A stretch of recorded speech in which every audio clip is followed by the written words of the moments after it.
Olá, bom dia! No AgroBand de hoje a gente vai rever algumas reportagens que mostram um pouco da cultura gaúcha. Você sabe o que é guasqueiro? Já usou a serralha em alguma receita? Em seguida a gente fala mais sobre artesanato e culinária. Tem ainda um delicioso bolo de feijão. Neste programa especial também vamos desvendar os mistérios da planta do bom humor e mostrar os benefícios de outros fitoterápicos. Mas a gente começa com uma entrevista sobre o uso das células-tronco no meio rural. Não sai daí, o AgroBand está no ar.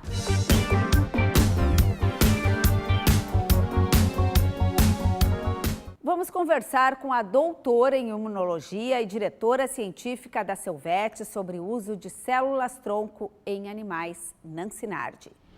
Nosso assunto é a utilização de células-tronco no tratamento de animais. E a gente quer saber, tenho certeza, Nancy, que os nossos telespectadores também, quanto custa fazer um tratamento desses em um animal? Para tratar animais pets, né, cães e gatos, a primeira dose das células é R$ 700 e se precisar mais, fica em R$ 450 por dose. Claro que tem que ver o custo da clínica ou do veterinário que vai tratar o animal, mas em termos das células em si, os custos são esses, são bem acessíveis. Para equino é um pouco mais, porque o volume corporal é maior, o correspondente seria R$ 1.200 e R$ 700. Em equinos tem um caso famoso que é do Baraque, um cavalo que estava condenado, entre aspas, a não competir mais e foi recuperado. O Baraque, então, ele é um cavalo de competição e ele bateu com a pata dianteira em um obstáculo e fez uma lesão de tendão. A ultrassonografia mostra a fibra do tendão rompida, né? Foi um rompimento relativamente grande. E o veterinário disse que, claro, poderia tratar, aliás, tentou com o tratamento convencional sem conseguir resultado e ainda em tempo, porque isso é outra coisa importante, não pode deixar passar muito tempo da lesão, porque ela cicatriza e a célula não vai mais agir. Varia conforme a espécie, conforme a lesão. Para uma lesão como essa, seria uma janela em torno de um mês e meio, porque depois o próprio tecido cicatriza e deixa de chamar socorro, que seria o caso das células irem lá para participar do reparo.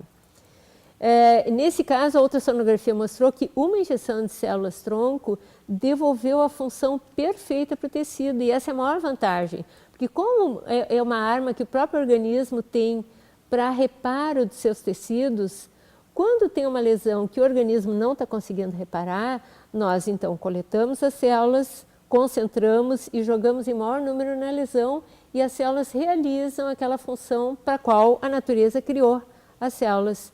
E o tecido recupera a função original. O Baraque, com isso, voltou a saltar e tem ganho muitas medalhas ainda até hoje. E quanto tempo leva um tratamento desses?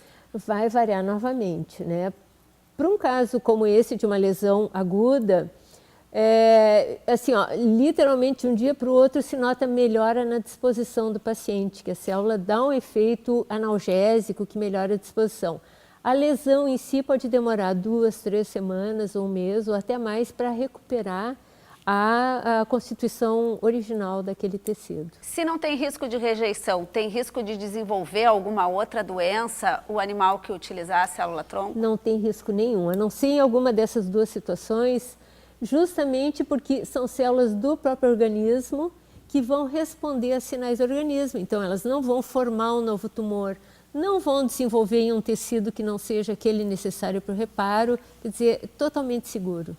Bom, a gente agradece a Nancy Nardi, que é doutora em imunologia, diretora científica da Selvet, que trouxe todos esses esclarecimentos sobre essa novidade, que é o uso de células-tronco para a recuperação de animais. Obrigada, Nancy. Muito obrigada, Elisemar. Obrigada a todos.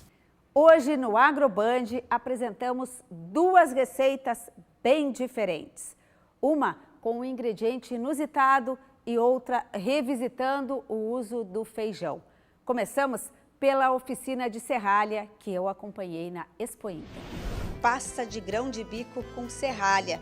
Uma planta que nasce naturalmente, ela não precisa ser semeada, ela é parecida com rúcula. Nós vamos acompanhar o passo a passo aqui dessa receita, vamos ver como é que é. Aqui a gente tem já na oficina pronto um grão de bico que a gente já cozinhou antes, como se fosse feijão.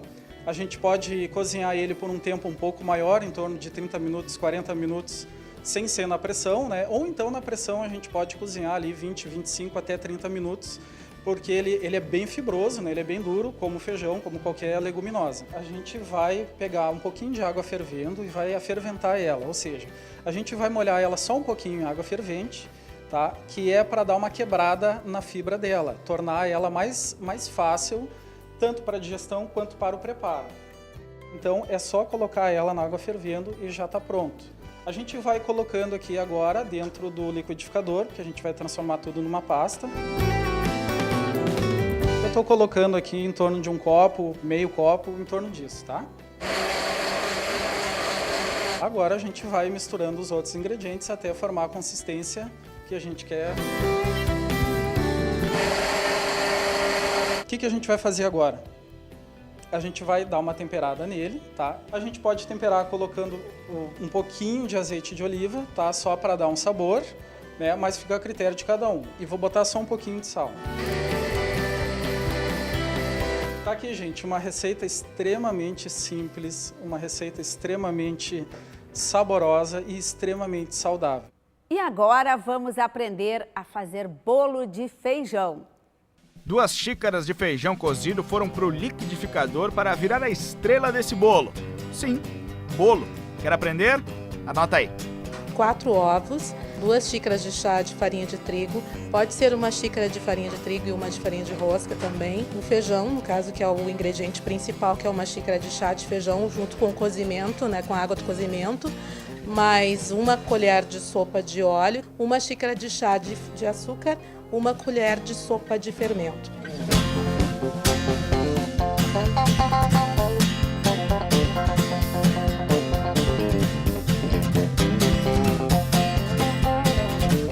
Olha, fica muito bom. E a Márcia ainda me deu a dica aqui que comer um monte com calda de chocolate. O feijão, por ele ser muito rico em ferro, né, em carboidratos, em nutrientes e principalmente vitaminas do complexo B, é importante principalmente para as crianças introdução dessa alimentação, né, em outras formas, porque o bolo é uma forma criativa da criança também consumir um alimento mais saudável, né? É hora de falar de tradição gaúcha. Você sabe o que é guasqueiro?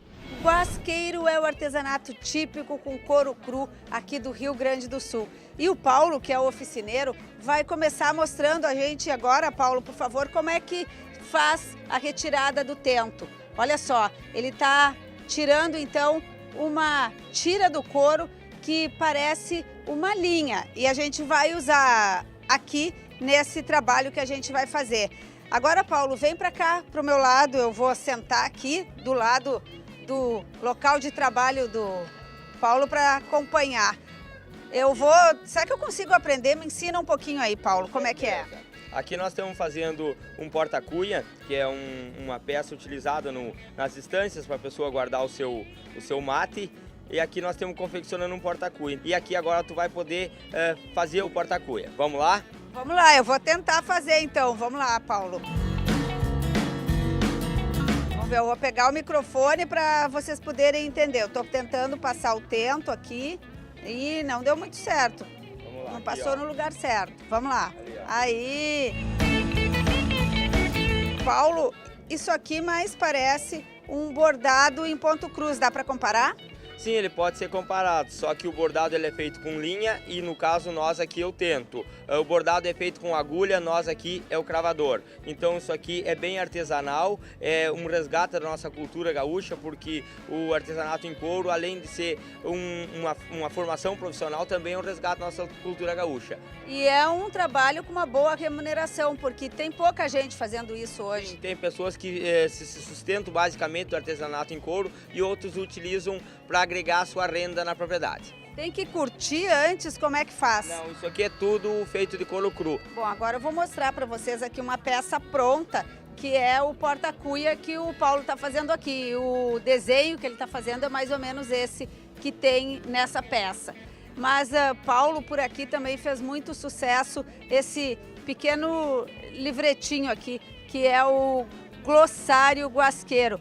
Eu fiz vários testes, inclusive, perguntando para algumas pessoas o significado, e eu usei muito bocó, que para nós, na linguagem popular, tem um significado muito diferente do linguajar guasqueiro. O que é bocó para o guasqueiro? Bocó é uma ferramenta de couro, uma sacola de couro, onde o proprietário rural carrega a sua ferramenta.